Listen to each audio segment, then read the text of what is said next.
আপনারা কিছু মনে করবেন না, আজকে আমি একটু পরিষ্কার করে আমি কথা বলতে চাই। আপনাদের সবার হয়তো ভালো নাও লাগতে পারে, কিন্তু বিশ্বাস করেন, আমার এটা যদি আপনারা গ্রহণ করেন, আপনারা লাভবান হবেন, কোনো ক্ষতি হবে না দেশের। আমার অন্য কোনো আকাঙ্ক্ষা নাই। আমার একটাই আকাঙ্ক্ষা, দেশ এবং জাতিটাকে একটা সুন্দর জায়গায় রেখে ছুটি করা। I had enough. Was last 7-8 months I had enough. আমি চাই দেশ এবং জাতিকে একটা সুন্দর জায়গায় রেখে আমরা সেনানিবাসে ফেরত আসব।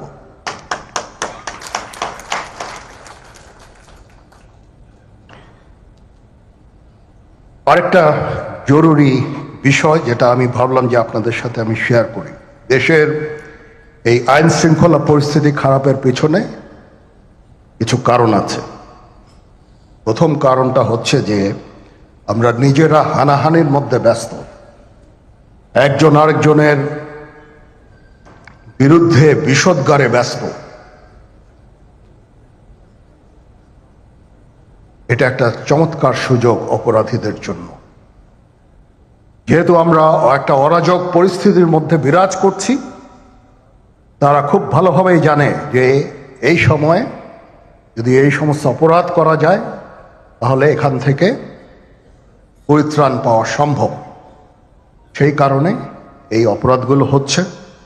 আমরা যদি সংগঠিত থাকি, একত্রিত থাকি, তাহলে অবশ্যই এটা সম্মিলিতভাবে মোকাবেলা করা সম্ভব হবে। Police, RAB, BGB, TGFI, NSI এগুলো দেশের জন্য অত্যন্ত গুরুত্বপূর্ণ কাজ করেছে অতীতে।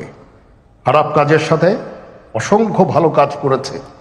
আজকে যে দেশের স্থিতিশীলতা, দেশটাকে যে এত বছর স্থিতিশীল রাখা হয়েছে, এটার কারণ হচ্ছে এই সশস্ত্র বাহিনীর বহু সেনা সদস্য, সিভিলিয়ান সবাই মিলে এই অর্গানাইজেশনগুলোকে, অসামরিক, সামরিক সবাই মিলে এই অর্গানাইজেশনগুলোকে এফেক্টিভ রেখেছে। সেই জন্য আজকে সুন্দর, এতদিন ধরে আমরা একটা সুন্দর পরিবেশ পেয়েছি। এর মধ্যে যারা কাজ করেছে, যদি অপরাধ করে থাকে সেটা শাস্তি হবে, অবশ্যই শাস্তি হতে হবে, না হলে এই জিনিস আবার ঘটবে। আমরা সেটাকে বন্ধ করতে চাই চিরতরে, কিন্তু তার আগে মনে রাখতে হবে আমরা এমনভাবে কাজটা করব এই সমস্ত অর্গানাইজেশনগুলো যেন আন্ডারমাইন না হয়। আজকে পুলিশ সদস্য কাজ করছে না, এটা বিশাল বড় কারণ হচ্ছে অনেকের বিরুদ্ধে মামলা, অনেকে জেলে। RAB, BGB, DGFI, NSI panicked. বিভিন্ন দোষারোপ, গুম, খুন ইত্যাদি তদন্ত চলছে। অবশ্যই তদন্ত হবে, দোষীদের বিচারের আওতায় আনতে হবে। এমনভাবে কাজটা করতে হবে যেন এই অর্গানাইজেশনগুলো আন্ডারমাইন না হয়। এই অর্গানাইজেশনগুলোকে যদি আন্ডারমাইন করে আপনারা মনে করেন যে দেশে শান্তি শৃঙ্খলা বিরাজ করবে, সবাই শান্তিতে থাকবেন, সেটা হবে না, সেটা সম্ভব না। আমি আপনাদের পরিষ্কার করে বলে দিচ্ছি, এই দেশের শান্তি শৃঙ্খলা রক্ষার দায়িত্ব খালি সেনাবাহিনীর না।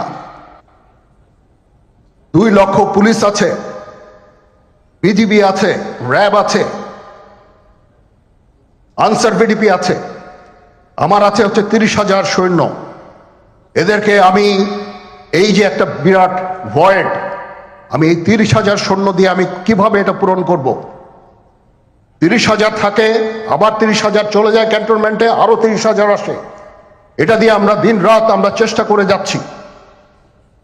এখানে যে সমস্ত উচ্ছৃঙ্খল কাজ হয়েছে সেটা আমাদের নিজস্ব তৈরি, এটা আমাদের নিজস্ব ম্যানুফ্যাকচার, আমরা নিজস্ব এইগুলো তৈরি করেছি। এই বিপরীতমুখী কাজ করলে এসে কখনো শান্তি শৃঙ্খলা আসবে না, এই জিনিসটা আপনাদের মনে রাখতে হবে। ভিশনের ফুলঝুরি মেগা অফারে ফ্রি কিনলেই পাচ্ছেন 16 পিসের আকর্ষণীয় গিফট বক্স একদম ফ্রি। আজকে একটা বেদনা বিধুর দিবস 2009 সালের 25শে ফেব্রুয়ারি আমরা এই 57 জন চৌকস সেনা অফিসার এবং শুধু তাই নয়, আমাদের কিছু কিছু পরিবারবর্গর সদস্যদের আমরা হারিয়েছি। এখানে আসার সময় এই ছবিগুলো আমি দেখছিলাম। এই ছবিগুলো আপনারা অনেকে ছবিতে দেখেছেন, কিন্তু এগুলো আমার সব চাক্ষুষ দেখা। আমি একটা চাক্ষুষ সাক্ষী এই সমস্ত বর্বরতার। একটা জিনিস আমাদের সবসময় মনে রাখতে হবে, এই বর্বরতা কোনো সেনা সদস্য করেনি, সম্পূর্ণটাই তদানীন্তন বিজিবি সদস্য দ্বারা সংঘটিত। Full stop. এখানে কোনো ইফ এবং বাট নাই। এখানে যদি ইফ এবং বাট আনেন, এই যে বিচারিক কার্যক্রম এতদিন ধরে হয়েছে, 16 বছর ধরে 17 বছর ধরে যারা জেলে আছে, যারা কনভিক্টেড, সেই বিচারিক প্রক্রিয়া ব্যাহত হবে। এই জিনিসটা আমাদের খুব পরিষ্কার করে মনে রাখা প্রয়োজন। এই বিচারিক প্রক্রিয়াকে নষ্ট করবেন না। যে সমস্ত সদস্য শাস্তি পেয়েছে তারা শাস্তি পাওয়ার যোগ্য। এখানে কোনো রাজনৈতিক নেতৃবৃন্দ এর মধ্যে উপস্থিত ছিল কিনা, ইনভলভ ছিল কিনা, বাইরের কোনো শক্তি এর মধ্যে ইনভলভ ছিল কিনা, সেটার জন্য কমিশন করা হয়েছে। কমিশনের চেয়ারম্যান এখানে আছেন, উনি এটা বের করবেন এবং আপনাদের জানাবেন। বটম লাইন হচ্ছে যে এই সমস্ত আমাদের এই চৌকস সেনা সদস্য যারা প্রাণ হারিয়েছেন, তারা প্রাণ হারিয়েছেন তদানীন্তন বিডিআর সদস্যদের গুলিতে। আমরা নিজেরা এই সমস্ত জিনিস নিয়ে অনেক ভিন্ন মত পোষণ করছি। কেউ কেউ এই জিনিসটাকে ভিন্ন খাতে প্রবাহিত করার চেষ্টা করছি। সেটা আমাদের জন্য মঙ্গলজনক হবে না। আজকে যদি আমার যে উপদেশ আমি কিছু দিয়ে যাব, সেটা যদি আপনারা গ্রহণ করেন, আপনারা লাভবান হবেন, আমি এটা আপনাদের নিশ্চিত করছি। আমরা নিজেরা ভেদাভেদ সৃষ্টি না করি, আমরা নিজেরা ইউনাইটেড থাকি। আমাদের মধ্যে যদি কোনো সমস্যা থেকে থাকে, কোনো ব্যত্যয় থেকে থাকে, কোনো গ্রিভান্সেস থেকে থাকে, সেটা আমরা আলোচনার মাধ্যমে সমাধান করব। এটার জন্য ডানে বায়ে দৌড়িয়ে কোনো লাভ হবে না, নিজের ক্ষতি ছাড়া কোনো লাভ হবে না। আমি আপনাদের এই জিনিসটা নিশ্চিত করে দিচ্ছি। কিছু কিছু সদস্যদের দাবি যে তারা 2009 সাল থেকে আজ পর্যন্ত বিভিন্ন শাস্তি পেয়েছেন। কেউ কেউ দায়ী করছেন যে তারা অযাচিতভাবে শাস্তি পেয়েছেন। সেটার জন্য আমি একটা বোর্ড করে দিয়েছি, একজন লেফটেন্যান্ট জেনারেল সেই বোর্ডের সদস্য। প্রথম ফেজে 51 জন সদস্যর ব্যাপারে আমার কাছে রিকমেন্ডেশন নিয়ে এসেছে। তার রিকমেন্ডেশনের অধিকাংশই আমি গ্রহণ করেছি এবং আরও বেশি আমি দিয়েছি। নেভি এয়ারফোর্সও তাদের এই কার্যক্রম চালিয়ে যাচ্ছে। আমার স্ট্যান্ড পয়েন্ট হচ্ছে, যদি কেউ অপরাধ করে থাকে সেটার জন্য কোনো ছাড় হবে না, বিন্দু মাত্র ছাড় নাই। আমি আপনাদের পরিষ্কার করে দিচ্ছি, it is a discipline force. Discipline ফোর্সকে ডিসিপ্লিন থাকতে দেন। আজকে এই যে দেশের ক্রান্তি লগ্নে সমস্ত বাহিনী, সমস্ত অর্গানাইজেশন বিপর্যস্ত হয়ে পড়েছে। খালি সেনাবাহিনী টিকে আছে, বিমান বাহিনী টিকে আছে, নৌবাহিনী টিকে আছে। কেন? Because of discipline. তারপরেও আমি আমার অফিসারকে আদেশ দিয়েছি, যদি সামান্যতম কোনো সন্দেহের অবকাশ থাকে, কোনো কার বিরুদ্ধে যেই অ্যাকশন না হয়েছে, অপরাধী কিনা যদি সামান্য কোনো সন্দেহের অবকাশ থাকে, সেটা তাদের ফেভারে যাবে। এটা হচ্ছে আমার ঢালাও নির্দেশ, সেই হিসাবে বিভিন্ন প্রস্তাব আমার কাছে এসেছে। কোন কোন প্রস্তাবে আমি আরো আমার নিজে থেকে যোগ করে আরো বেশি আমি দিয়েছি। এভাবে পর্যায়ক্রমে অফিসাররা অ্যাপিয়ার করবে, আসবে, এবং তাদের এই জিনিসগুলো আমরা দেখব।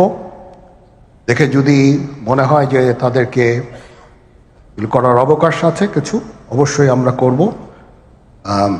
এটা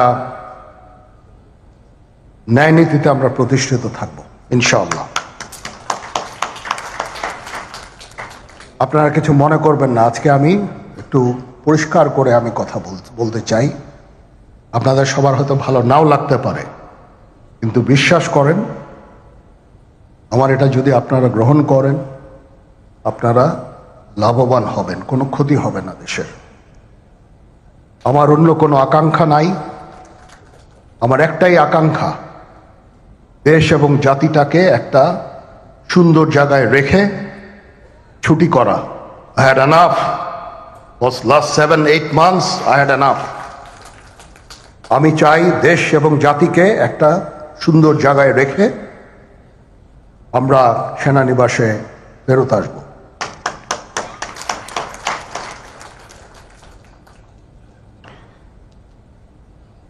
আরেকটা জরুরি বিষয় যেটা আমি ভাবলাম যে আপনাদের সাথে আমি শেয়ার করি। দেশের এই আইন শৃঙ্খলা পরিস্থিতি খারাপের পেছনে কিছু কারণ আছে। প্রথম কারণটা হচ্ছে যে আমরা নিজেরা হানাহানির মধ্যে ব্যস্ত, একজন আরেকজনের বিরুদ্ধে বিষোদ্গারে ব্যস্ত। এটা একটা চমৎকার সুযোগ অপরাধীদের জন্য। যেহেতু আমরা একটা অরাজক পরিস্থিতির মধ্যে বিরাজ করছি, তারা খুব ভালোভাবেই জানে যে এই সময়ে যদি এই সমস্ত অপরাধ করা যায় তাহলে এখান থেকে পরিত্রাণ পাওয়া সম্ভব। সেই কারণে এই অপরাধগুলো হচ্ছে। আমরা যদি সংগঠিত থাকি, একত্রিত থাকি, তাহলে অবশ্যই এটা সম্মিলিতভাবে মোকাবেলা করা সম্ভব হবে। Police, RAB, BGB, TGFI, NSI এগুলো দেশের জন্য অত্যন্ত গুরুত্বপূর্ণ কাজ করেছে অতীতে। খারাপ কাজের সাথে অসংখ্য ভালো কাজ করেছে। আজকে যে দেশের স্থিতিশীলতা, দেশটাকে যে এত বছর স্থিতিশীল রাখা হয়েছে, এটার কারণ হচ্ছে এই সশস্ত্র বাহিনীর বহু সেনা সদস্য, সিভিলিয়ান সবাই মিলে এই অর্গানাইজেশনগুলোকে, অসামরিক, সামরিক সবাই মিলে এই অর্গানাইজেশনগুলোকে এফেক্টিভ রেখেছে। সেই জন্য আজকে সুন্দর, এতদিন ধরে আমরা একটা সুন্দর পরিবেশ পেয়েছি।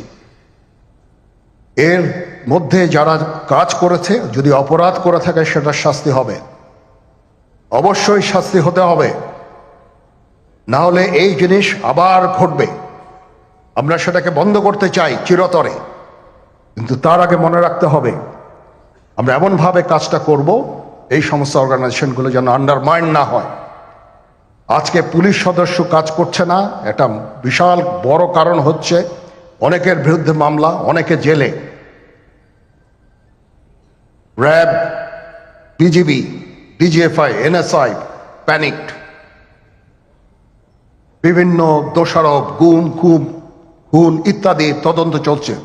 অবশ্যই তদন্ত হবে, দোষীদের বিচারের আওতায় আনতে হবে। এমনভাবে কাজটা করতে হবে যেন এই অর্গানাইজেশনগুলো আন্ডারমাইন না হয়। এই অর্গানাইজেশনগুলোকে যদি আন্ডারমাইন করে আপনারা মনে করেন যে দেশের শান্তি শৃঙ্খলা বিরাজ করবে, সবাই শান্তিতে থাকবেন, সেটা হবে না, সেটা সম্ভব না। আমি আপনাদের পরিষ্কার করে বলে দিচ্ছি, এই দেশের শান্তি শৃঙ্খলা রক্ষার দায়িত্ব খালি সেনাবাহিনীর না। 2 লক্ষ পুলিশ আছে, বিজিবি আছে, র্যাব আছে, আনসার বিডিপি আছে, আমার আছে হচ্ছে 30,000 সৈন্য। এদেরকে আমি এই যে একটা বিরাট ভয়েড, আমি এই 30,000 সৈন্য দিয়ে আমি কিভাবে এটা পূরণ করব? 30,000 থাকে, আবার 30,000 চলে যায় ক্যান্টনমেন্টে, আরো 30,000 আসে। এটা দিয়ে আমরা দিন রাত আমরা চেষ্টা করে যাচ্ছি। এখানে যে সমস্ত উচ্ছৃঙ্খল কাজ হয়েছে সেটা আমাদের নিজস্ব তৈরি, এটা আমাদের নিজস্ব ম্যানুফ্যাকচার, আমরা নিজস্ব এইগুলো তৈরি করেছি। এই বিপরীতমুখী কাজ করলে কেসে কখনো শান্তি শৃঙ্খলা আসবে না, এই জিনিসটা আপনাদের মনে রাখতে হবে।